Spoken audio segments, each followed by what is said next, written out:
Doctor اسرار احمد صاحب ایک گمراہ عقائد کے حامل انسان ہیں، اور اس انداز سے لانا جو پبلک چاہتی ہے۔ اس میں میرا خیال ہے، یہ میری ایک اجتہادی رائے ہے، کوئی اختلاف کر سکتا ہے اس سے، میرا خیال ہے کہ اللہ نے اس میں ڈاکٹر اسرار رحمہ اللہ تعالیٰ کا کوئی ثانی بر صغیر میں پیدا نہیں کیا۔ ایک آدمی جسے پاکستان کا تیسرا سب سے بڑا سول ایوارڈ دیا گیا، لیکن اس نے اسے اپنی زندگی کی سب سے غیر اہم چیزوں میں سے ایک سمجھ کر ایک طرف رکھ دیا۔ ایک آدمی جس کی تقریریں سن کر لاکھوں نوجوانوں کی زندگیاں بدل گئیں۔ ایک آدمی جس کے انتقال کے بعد بھی اس کی آواز خاموش نہیں ہوئی۔ آج بھی یوٹیوب پر، آج بھی مسجدوں میں، آج بھی گھروں میں اس کی آواز گونجتی ہے۔ لیکن سوال یہ ہے، آخر کون تھا یہ آدمی؟ کیا وجہ تھی کہ پاکستان کے وزیر اعظم سے لے کر عام آدمی تک اس کی بات سنتا تھا؟ کیوں اس کے بیان سن کر لوگوں کی آنکھوں میں آنسو آ جاتے تھے؟ اور آخر کیا تھا وہ درد جو اس کی آواز میں آخری سانس تک محسوس ہوتا رہا؟ یہ کہانی ہے ڈاکٹر اسرار احمد رحمۃ اللہ علیہ کی، ایک ڈاکٹر جو لاکھوں دلوں کا علاج کرنے کے لیے ڈاکٹر نہیں رہا۔ 26 اپریل 1932، برٹش انڈیا، پنجاب کا شہر حصار، ایک سادھارن سا گھر۔ کوئی نہیں جانتا تھا کہ اسی گھر میں پیدا ہونے والا بچہ آگے چل کر اسلامی دنیا کی سب سے اثردار آوازوں میں شامل ہوگا۔ نام رکھا گیا اسرار احمد۔ گھر میں پیار سے انہیں بابو بھائی کہا جاتا تھا۔ کہا جاتا ہے کہ ان کا گھر ریلوے اسٹیشن کے قریب تھا۔ ان کے والد مذاق میں انہیں ریلوے بابو کہا کرتے تھے، اور یہی نام آگے چل کر بابو بھائی بن گیا۔ بچپن سے ہی ان کی یادداشت غیر معمولی تھی۔ جو چیز ایک بار پڑھ لیتے اسے دیر تک یاد رکھتے۔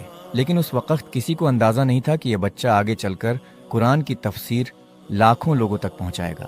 بچپن میں ان کا ایک ایسا شوق تھا جسے جان کر بہت سے لوگ حیران ہو جاتے ہیں۔ انہیں گانے سننا پسند تھا۔ اس دور کے مشہور گائک کے ایل سیگل کی آواز انہیں بے حد پسند تھی۔ اگر کہیں دور سے بھی سیگل کا گیت سنائی دے جاتا تو ان کے کان ترنت ادھر لگ جاتے۔ لیکن وقت کے ساتھ جیسے جیسے ان کی عمر بڑھی، ویسے ویسے ان کی دلچسپیاں بدلتی چلی گئیں، اور ایک دن ایسا آیا جب سنگیت کی جگہ قرآن نے لے لی۔ جب وہ 5ویں جماعت میں تھے، ان کے بڑے بھائی نے انہیں ایک کتاب دی۔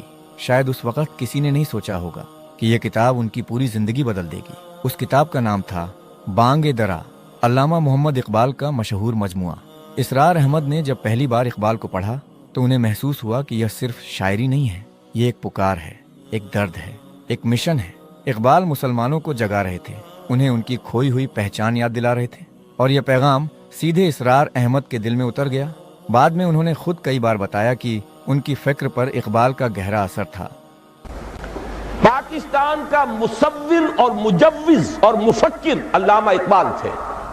1940 کا دشک، ہندوستان میں آزادی کی تحریک زوروں پر تھی۔ مسلم لیگ کا پیغام دور دور تک پہنچ رہا تھا۔ نوجوان اسرار احمد بھی اس ماحول سے پربھاوت ہوئے۔ وہ جلسوں میں جاتے، نعرے لگاتے، تحریک پاکستان کے لیے کام کرتے۔ کم عمر میں ہی مسلم اسٹوڈنٹس فیڈریشن سے جڑ گئے، لیکن ان کے اندر صرف جذبہ نہیں تھا، سوچ بھی تھی۔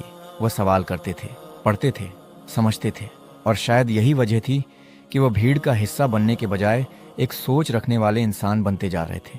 ایک ایسا سال جس نے سب کچھ بدل دیا۔ پھر آیا 1947، وہ سال جس نے کروڑوں لوگوں کی تقدیر بدل دی۔ ہندوستان کی تقسیم، چاروں طرف دنگے، خون، آگ، چیخیں اور بچھڑتے ہوئے پریوار۔ اسرار احمد کا پریوار بھی ان لاکھوں لوگوں میں شامل تھا جنہیں اپنا گھر چھوڑنا پڑا۔ قافلہ نکلا، سفر شروع ہوا، ڈر ہر طرف تھا۔ کوئی نہیں جانتا تھا کہ منزل تک کون پہنچے گا اور کون نہیں۔ لیکن اسی دردناک سفر نے ایک نوجوان کے دل میں امت کا درد ہمیشہ کے لیے بسا دیا، اور یہی درد آگے چل کر اس کی پوری زندگی کا مشن بن گیا۔ 1947، تاریخ کا وہ سال جسے کروڑوں لوگ کبھی بھول نہیں سکتے۔ ایک طرف آزادی کی خوشیاں تھیں، دوسری طرف بچھڑتے ہوئے گھر۔ ایک طرف نیا ملک بننے کی امید تھی، دوسری طرف لاشوں سے بھری ہوئی ریل گاڑیاں۔ ہندوستان کی تقسیم صرف نقشے پر کھینچی گئی ایک لکیر نہیں تھی، یہ کروڑوں انسانوں کی زندگیوں پر لگا ہوا زخم تھا، اور اس زخم کو نوجوان اسرار احمد نے بہت قریب سے دیکھا، اور اس حقیقت نے اسرار احمد کے دل پر ایسا اثر چھوڑا جو آخری سانس تک ان کے ساتھ رہا۔ آخر کار ان کا پریوار پاکستان پہنچ گیا۔ مونٹگومری، جسے آج ساہیوال کہا جاتا ہے، ایک نیا ملک، نئی زندگی، نئے حالات، لیکن مشکلیں ابھی ختم نہیں ہوئی تھیں۔ ہجرت کرنے والے لاکھوں لوگوں کی طرح ان کا پریوار بھی نئے سرے سے زندگی شروع کر رہا تھا۔ کئی لوگوں کے پاس گھر نہیں تھے، کئی لوگوں کے پاس روزگار نہیں تھا، لیکن ان سب حالات کے باوجود اسرار احمد کی سب سے بڑی دولت اب بھی ان کے پاس تھی، علم حاصل کرنے کی لگن۔ اسرار احمد اب صرف ایک جذباتی نوجوان نہیں رہے تھے، हिजरत ने उन्हें वक्त से पहले बड़ा बना दिया था। वह अब सिर्फ पाकिस्तान बनने की खुशी नहीं देख रहे थे, वो एक बड़ा सवाल पूछ रहे थे, अगर पाकिस्तान मुसलमानों के लिए बना है तो ये कैसा पाकिस्तान होगा। इन्हीं दिनों उनके हाथ मौलाना अबुल आला मौदूदी की किताबें लगीं और यहाँ से उनकी सोच का एक नया दौर शुरू हुआ। मौलाना मौदूदी सिर्फ दीन की बातें नहीं करते थे, वो इस्लाम को एक मुकम्मल निज़ाम ए ज़िंदगी के तौर पर पेश करते थे। तुम इकरार करते हो कि अल्लाह और हर चीज का मालिक है, इसके क्या मानी? इसके मानी ये है कि तुम्हारी जान तुम्हारी अपनी नहीं, खुदा की मिल्क है। इसरार अहमद ने उनकी किताबें पढ़ी, फिर दोबारा पढ़ी, फिर बार बार पढ़ी। हर किताब उनके अंदर नए सवाल पैदा कर रही थी। दिलचस्प बात यह थी कि उस वक्त बहुत से लोग मौलाना मौदूदी के खिलाफ बातें किया करते थे, लेकिन इसरार अहमद का अंदाज अलग था।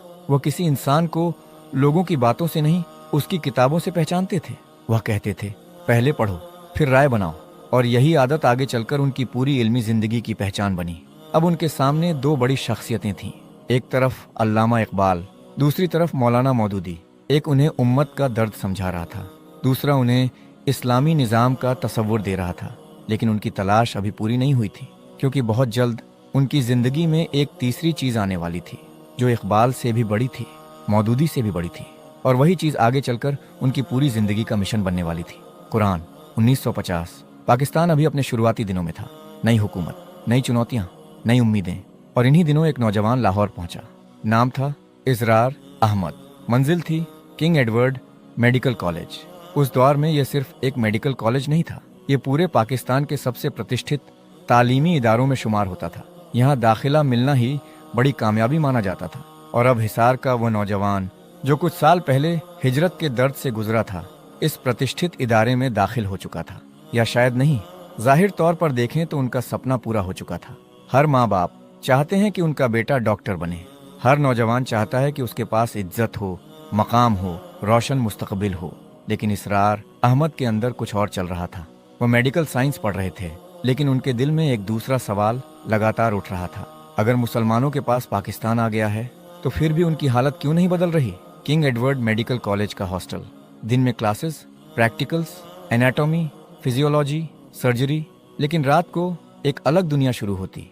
कई छात्र सो जाते, कई गपशप में लग जाते, लेकिन इसरार अहमद अक्सर किताबों में डूब जाते। सिर्फ मेडिकल किताबों में नहीं, बल्कि फ़िक्र की किताबों में। इकबाल, मौदूदी, शाह वलीउल्लाह, अब्दुल कलाम आज़ाद, इस्लामी तारीख, खिलाफत, उम्मत का जवाल, ये सब उनके दिमाग में एक साथ घूम रहा था।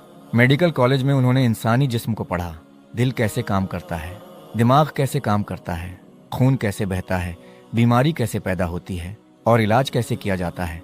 लेकिन एक दिन उनके दिल में एक ख्याल आया, मैं जिस्म की बीमारी का इलाज तो सीख रहा हूँ, लेकिन उम्मत की बीमारी का इलाज क्या है? यही सवाल धीरे धीरे उनकी पूरी सोच का केंद्र बन गया। इन्हीं दिनों उनका ताल्लुक इस्लामी जमीयत ए तुलबा से मजबूत हुआ। अब वह सिर्फ किताबें पढ़ने वाले नौजवान नहीं थे, वह एक मिशन रखने वाले नौजवान बन चुके थे।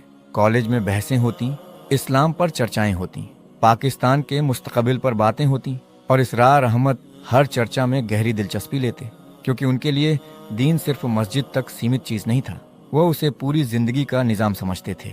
इसी दौर में उनका इकबाल से रिश्ता और गहरा हो गया। कई बार रात के सन्नाटे में वह इकबाल के अशार पढ़ते और देर तक सोचते रहते। उन्हें महसूस होता था कि इकबाल सिर्फ शायर नहीं, बल्कि उम्मत के दर्द की आवाज़ है। एक बार उन्होंने कहा था कि इकबाल की फ़िक्र को समझे बिना मुसलमानों के जवाल को पूरी तरह समझना मुश्किल है।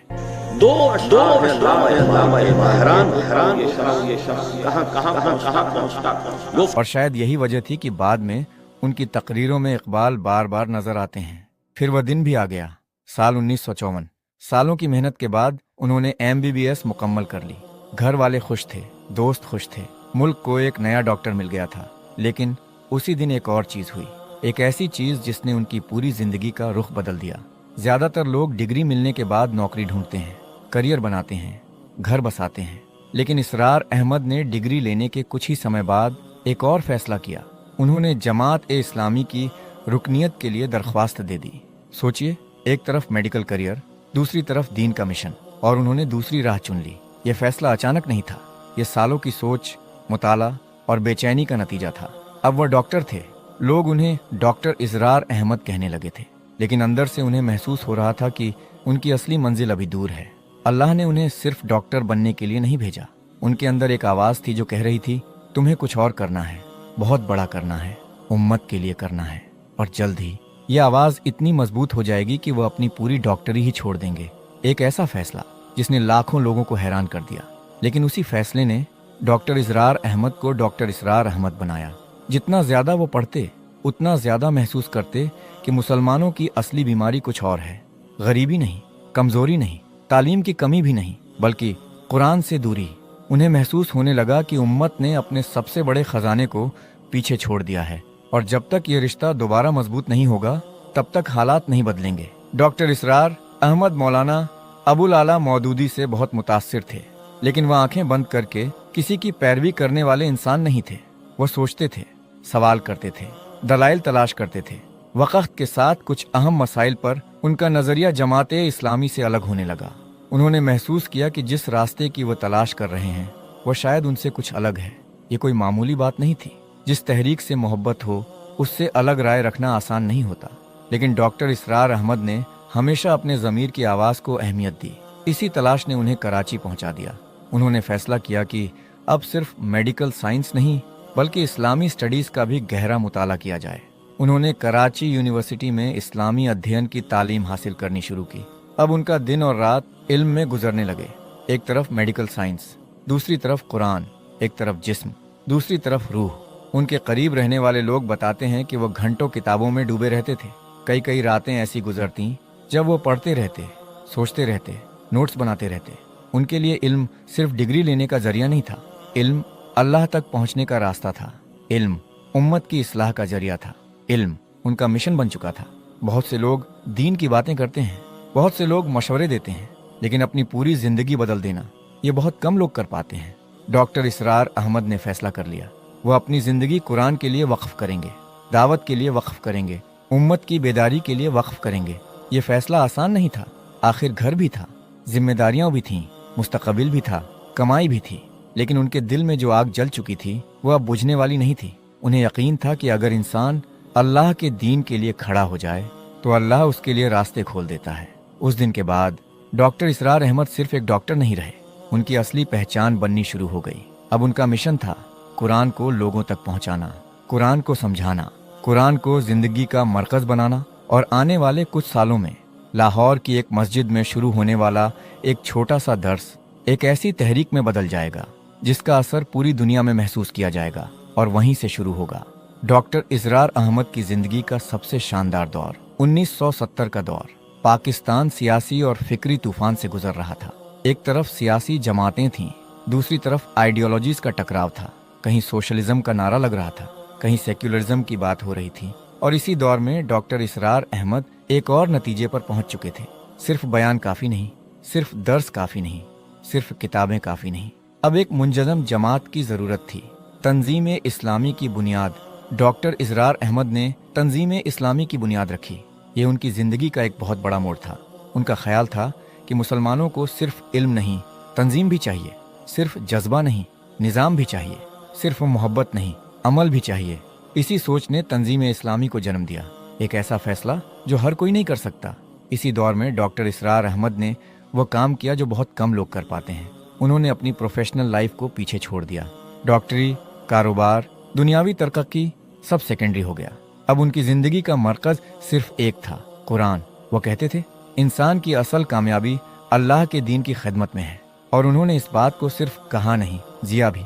सफ़र ही सफ़र। अब उनकी ज़िंदगी सफ़र बन चुकी थी। आज लाहौर, कल कराची, परसों पेशावर, फिर क्वेटा, फिर फैसलाबाद। हर शहर में दर्स, हर शहर में बयान, हर शहर में नए लोग, नए चेहरे, नए दिल, और हर जगह एक ही पैगाम, कुरान की तरफ लौट आओ।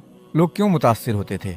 बहुत से उलमा बयान करते थे, बहुत से खतीब तकरीर करते थे, लेकिन डॉक्टर इसरार अहमद में कुछ अलग था। उनका लहजा जज्बाती भी था, अकली भी था, इल्मी भी था, और दिल से निकला हुआ भी। इंजीनियरिंग का स्टूडेंट भी उन्हें समझता था, डॉक्टर भी, प्रोफेसर भी, बिजनेसमैन भी। यही वजह थी कि उनका दायरा असर रोज बढ़ता गया।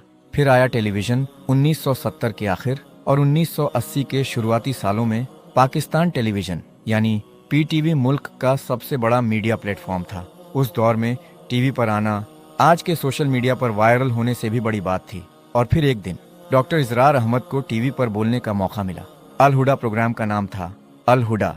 जब पहली बार लोगों ने टीवी स्क्रीन पर डॉक्टर इसरार अहमद को देखा तो अक्सर लोगों ने सोचा शायद एक और रिवायती दीनी प्रोग्राम होगा, लेकिन चंद मिनट बाद ही लोगों को एहसास हो गया कि यह कुछ अलग है, बहुत अलग। घर घर तक पैगाम। अब वह सिर्फ मस्जिद तक महदूद नहीं रहे, अब वह घर घर पहुंच रहे थे। कराची के ड्राइंग रूम में भी, लाहौर के घरों में भी, पेशावर के बाजारों में भी, गांव के चाय खानों में भी लोग टीवी के सामने बैठकर उनकी बात सुनते, नोट्स लिखते, सोचते, बहस करते और धीरे धीरे उनका नाम पूरे पाकिस्तान में मशहूर होने लगा। फिर वह वाकया पेश आया जिसका जिक्र आज भी लोग करते हैं। पाकिस्तान की तरफ से उन्हें मुल्क के आला सिविल अवार्ड्स में से एक सितारा-ए-इम्तियाज देने का फैसला हुआ। आमतौर पर लोग इस तरह के अवार्ड्स को अपनी जिंदगी की बड़ी कामयाबी समझते हैं, लेकिन डॉक्टर इसरार अहमद का मिजाज कुछ और था। उनका कहना था कि अगर कोई कद्र ओ मंजिलत है तो वो अल्लाह के यहाँ है। दुनिया की तारीफ या अवार्ड असल मकसद नहीं हो सकते। इसीलिए उन्होंने इस अवार्ड को कबूल करने से इनकार कर दिया। ये खबर फैली तो बहुत से लोग हैरान रह गए। कुछ ने तारीफ की, कुछ ने तनकीद की, लेकिन सब ने एक बात मान ली, ये शख्स जो कहता है उस पर अमल भी करता है। शोहरत के बावजूद सादगी। अब तक उनका नाम दुनिया भर में पहुंच चुका था, लेकिन उनकी जिंदगी में तकल्लुफ नहीं आया। न सिक्योरिटी के काफिले, न शहनशाही अंदाज, न दुनिया की नुमाइश। वह आज भी वही डॉक्टर इसरार अहमद थे जो कुरान के पैगाम को आम मुसलमान तक पहुंचाना चाहते थे। एक नया दौर शुरू होता है 1980 और 1990 के दरमियान। उनके बयान पाकिस्तान से निकलकर दुनिया भर में पहुंचने लगे। Middle east, Europe, America, Canada, south Africa और हत्ता कि भारत के मुसलमान भी उनकी तकरीरें सुनने लगे। कैसेट से सीडी, सीडी से सैटेलाइट और फिर इंटरनेट। हर नई टेक्नोलॉजी ने उनके पैगाम को और दूर तक पहुंचाया, लेकिन उनकी फिक्र का मरकज नहीं बदला। सिर्फ एक बात, कुरान। अब दुनिया उन्हें सुन रही थी। जो शख्स एक वक्त मस्जिद खैजरा में चंद अफराद को दर्स देता था, अब उसकी आवाज़ बर्रे सगीर से निकलकर पूरी दुनिया में गूंज रही थी। लेकिन उनके दिल में एक और दर्द था, एक और फिक्र थी। उम्मत की टूटती हुई वहदत, मुसलमानों की कमजोरी और खिलाफत ए राशिदा के बाद बिखरती हुई सियासी ताकत। इसी दर्द ने उनकी जिंदगी के आखिरी दौर को जन्म दिया और इसी दौर में उनके कुछ बयान, कुछ पेशगोइयाँ और कुछ ख्यालात इतने मशहूर हुए कि आज भी उन पर बहस होती है। 1990 का दौर, दुनिया बदल रही थी। सोवियत यूनियन टूट चुका था, नई सियासी कव्वतें उभर रही थीं, मीडिया तेज हो रहा था और इसी दौर में डॉक्टर इसरार अहमद की आवाज़ भी पाकिस्तान की सरहदों से बाहर निकल चुकी थी। जो पैगाम कभी लाहौर की एक मस्जिद में दिया गया था, अब दुनिया के मुख्तलिफ ममालिक तक पहुंच रहा था। अमेरिका, यूरोप और गल्फ अमेरिका के शहरों में सेमिनार्स, ब्रिटेन के इस्लामिक सेंटर्स में लेक्चर्स, मिडिल ईस्ट में इज्तिमात, कनाडा में कॉन्फ्रेंसेस। जहां भी उर्दू समझने वाले मुसलमान मौजूद थे, वहां डॉक्टर इसरार अहमद के बयानों की मांग थी। लोग घंटों सफर करके आते, हॉल भर जाते। कई लोग बाहर स्क्रीन पर बयान सुनते। उनका पैगाम सीधा था, अपनी पहचान कुरान से हासिल करो। उनकी सबसे बड़ी खूबी, बहुत से लोग इल्म रखते हैं, बहुत से लोग बोलना जानते हैं, लेकिन डॉक्टर इसरार अहमद की सबसे बड़ी खूबी ये थी कि वह मुश्किल बात को आसान बना देते थे। अगर वह खिलाफत की बात करते तो आम आदमी भी समझ लेता।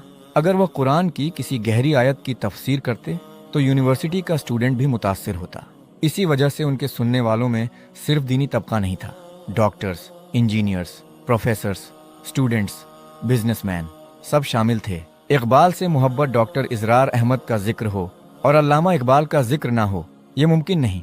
उनकी जिंदगी पर इकबाल का असर बचपन से था, लेकिन वक्त के साथ ये असर और गहरा होता गया। वो अक्सर इकबाल के आशार कोट करते। उन्हें लगता था कि इकबाल ने मुसलमानों के जवाल और उरूज दोनों का राज समझा दिया है। कई लोग कहते हैं कि अगर डॉक्टर इसरार अहमद कुरान की दावत देते थे तो इकबाल उनकी फ़िक्र की रग रग में दौड़ते थे। उनकी तकरीरों में एक चीज़ बार बार नजर आती है, दर्द, उम्मत का दर्द, मुसलमानों की हालत का दर्द। फिलिस्तीन का जिक्र हो, कश्मीर का जिक्र हो, बोस्निया का जिक्र हो या किसी और मजलूम कौम का, उनकी आवाज़ में तकलीफ महसूस होती थी। वो सिर्फ खबर नहीं सुनाते थे, वो उस दर्द को जीते थे। नौजवानों के लिए पैगाम डॉक्टर इसरार अहमद को सबसे ज़्यादा उम्मीद नौजवानों से थी।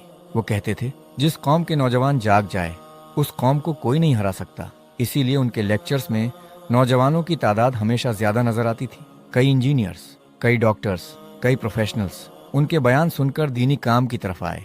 कैसेट से इंटरनेट तक एक वक्त था जब उनके बयान ऑडियो कैसेट पर सुने जाते थे। फिर वीसीआर टेप्स आईं, फिर सीडीज, फिर DVDs और फिर इंटरनेट का दौर आ गया। ये शायद तकदीर का एक अजीब निजाम था जिस शख्स ने अपनी ज़िंदगी कुरान के पैगाम के लिए वक्फ कर दी। टेक्नोलॉजी ने उस पैगाम को दुनिया के कोने कोने तक पहुंचाने का जरिया बना दिया। आज भी उनके बयान लाखों लोग ऑनलाइन सुनते हैं। उम्र बढ़ रही थी लेकिन वक्त अपना सफ़र जारी रखता है। अब डॉक्टर इसरार अहमद की उम्र बढ़ रही थी। सफ़र मुश्किल होने लगे। जिस्म पहले जैसा मजबूत नहीं रहा था लेकिन उनका जज्बा अब भी जवान था। वह आखिरी सालों तक दर्स देते रहे, लिखते रहे, समझाते रहे और लोगों को कुरान की तरफ बुलाते रहे। आखिरी चंद साल उनके करीबी लोग बताते हैं कि जिंदगी के आखिरी दौर में भी उनकी सबसे बड़ी फिक्र अपनी सेहत नहीं थी, न अपनी शोहरत, न अपना नाम, बल्कि ये थी कुरान का पैगाम और कितना दूर तक पहुंच सकता है। ये वह मिशन था जो उन्होंने जवानी में शुरू किया था और अब बुढ़ापे में भी उसी मिशन पर कायम थे। फिर वह दिन आ गया, अप्रैल 2010। तबीयत कमजोर थी, उम्र अपना तकाजा कर रही थी, लेकिन लाखों लोगों को अंदाजा नहीं था कि वह लम्हा इतना करीब आ चुका है। वह शख्स जिसकी आवाज़ ने लाखों दिलों को जगाया, जिसकी तकरीरों ने एक नस्ल को मुतासिर किया, जिसने अपनी पूरी जिंदगी कुरान के लिए वक्फ कर दी, अब अपने रब से मुलाकात के सफ़र के करीब था। और जब उनके इंतकाल की खबर आई तो सिर्फ पाकिस्तान नहीं बल्कि दुनिया भर के उनके सुनने वालों पर उदासी छा गई। लेकिन कहानी यहाँ ख़त्म नहीं होती, क्योंकि कुछ लोग अपनी ज़िंदगी से ज़्यादा अपनी विरासत की वजह से ज़िंदा रहते हैं और डॉक्टर इसरार अहमद उन्हीं लोगों में से एक थे। अप्रैल 2010, उम्र 78 साल के करीब पहुंच चुकी थी। जिस्म कमज़ोर हो रहा था लेकिन कुरान से मोहब्बत वो पहले दिन जैसी ही थी। आवाज़ में पहले जैसी ताकत ना सही लेकिन पैगाम में पहले जैसी सच्चाई ज़रूर थी। डॉक्टर इसरार अहमद ने अपनी पूरी ज़िंदगी एक मिशन के लिए गुजार दी थी और अब वह मिशन अपने इख्तिताम के करीब था। आखिरी दिन, ज़िंदगी के आखिरी सालों में सेहत के कुछ मसाइल सामने आने लगे। डॉक्टर्स ने आराम का मशवरा दिया, सफ़र कम करने को कहा, लेकिन जो शख्स पूरी ज़िंदगी हरकत में रहा हो उसके लिए रुक जाना आसान नहीं होता। वह आखिरी दम तक इल्म और कुरान के पैगाम से जुड़ा रहे। तकरीरें कम हुई लेकिन फ़िक्र और दुआ कभी कम नहीं हुई। वह रात 14 अप्रैल 2010, ये वह दिन था जो उनके चाहने वालों के लिए कभी भुलाया नहीं जा सकता। डॉक्टर इसरार अहमद को दिल का दौरा पड़ा और कुछ ही देर बाद यह अजीम दाई कुरान अपने रब के हुजूर हाजिर हो गए। इन्ना लिल्लाहि व इन्ना इलैहि राजिऊन खबर बिजली की तरह फैल गई। फ़ोन बजने लगे, मसाजिद में ऐलान होने लगे, लोग इंटरनेट पर खबर की तस्दीक करने लगे। कई लोगों को यकीन ही नहीं आ रहा था। पाकिस्तान रो रहा था उस रात। सिर्फ एक शख्स का इंतकाल नहीं हुआ था, एक आवाज़ खामोश हुई थी, एक मुफक्किर रुखसत हुआ था, एक दाई कुरान दुनिया से चला गया था। पाकिस्तान के मुख्तलिफ शहरों में लोग गमगीन थे। अमेरिका में उनके बयान सुनने वाले उदास थे, ब्रिटेन में उनके तालिबे इल्म अफसुर्दा थे, मिडिल ईस्ट में उनके मुतासिर अफराद उनके लिए दुआ कर रहे थे। हर जगह एक ही एहसास था, हमने एक बड़ी शख्सियत खो दी। जनाजा जब जनाजे का वक्त आया तो लोगों का हुजूम उमड़ पड़ा। हर तबके के लोग मौजूद थे, Ulama, students, doctors, engineers, businessman, आम लोग, सब। यह सिर्फ एक जनाजा नहीं था, ये उस शख्स को अलविदा कहने का लम्हा था जिसने लाखों लोगों को कुरान की तरफ लौटने का पैगाम दिया था। लेकिन क्या वह चले गए? ये सवाल अजीब लग सकता है, लेकिन ज़रा सोचिए, क्या वाकई डॉक्टर इसरार अहमद चले गए? आज भी यूट्यूब पर उनके लेक्चर्स देखे जाते हैं, आज भी उनकी किताबें पढ़ी जाती हैं, आज भी उनकी तफसीर सुनी जाती है, आज भी कोई नौजवान पहली बार उनका बयान सुनकर मुतासिर होता है, आज भी कोई शख्स कुरान को समझने का सफ़र उनकी वजह से शुरू करता है। तो फिर क्या वाकई वह चले गए या अपने इल्म की वजह से आज भी जिंदा हैं? उनकी सबसे बड़ी विरासत लोग समझते हैं कि किसी शख्स की विरासत उसकी जायदाद होती है, कोई इमारत होती है, कोई बिजनेस होता है, लेकिन डॉक्टर इसरार अहमद की सबसे बड़ी विरासत कुछ और थी। उनकी विरासत थी कुरान की दावत, उनकी विरासत थी सोचने का अंदाज, उनकी विरासत थी उम्मत का दर्द और उनकी विरासत थी अल्लाह के दीन के लिए जीने का जज्बा। एक सबक जो हमें याद रखना चाहिए, डॉक्टर इसरार अहमद की जिंदगी हमें एक बहुत बड़ी बात सिखाती है। एक आदमी अकेले भी एक तहरीक बन सकता है, अकेले भी लाखों लोगों तक पैगाम पहुंचा सकता है, अकेले भी तारीख में अपना नाम लिखवा सकता है। बस शर्त यह है कि उसके पास इखलास हो, मकसद हो और अल्लाह पर यकीन। हम डॉक्टर इसरार अहमद की जिंदगी पर नजर डालते हैं तो एक बच्चा नजर आता है जो हिसार में पैदा हुआ, एक मुहाजिर नजर आता है जो पार्टीशन के दर्द से गुजरा, एक स्टूडेंट नजर आता है जो इकबाल से मुतासिर हुआ, एक डॉक्टर नजर आता है जिसने दुनिया छोड़कर मिशन चुना, एक दाई नजर आता है जिसने कुरान को अपनी जिंदगी बना लिया, और आखिर में एक ऐसी शख्सियत नजर आती है जिसकी आवाज़ उसकी वफात के बाद भी जिंदा है। अल्लाह ताला डॉक्टर इस्सर अहमद रहमतुल्लाहि अलैह की मग़फ़िरत फरमाए, उनके दर्जात बुलंद फरमाए और हमें भी कुरान को समझने और उस पर अमल करने की तौफ़ीक़ अता फरमाए, आमीन। अगर आपको ये डॉक्यूमेंट्री पसंद आई हो तो वीडियो को लाइक करें, शेयर करें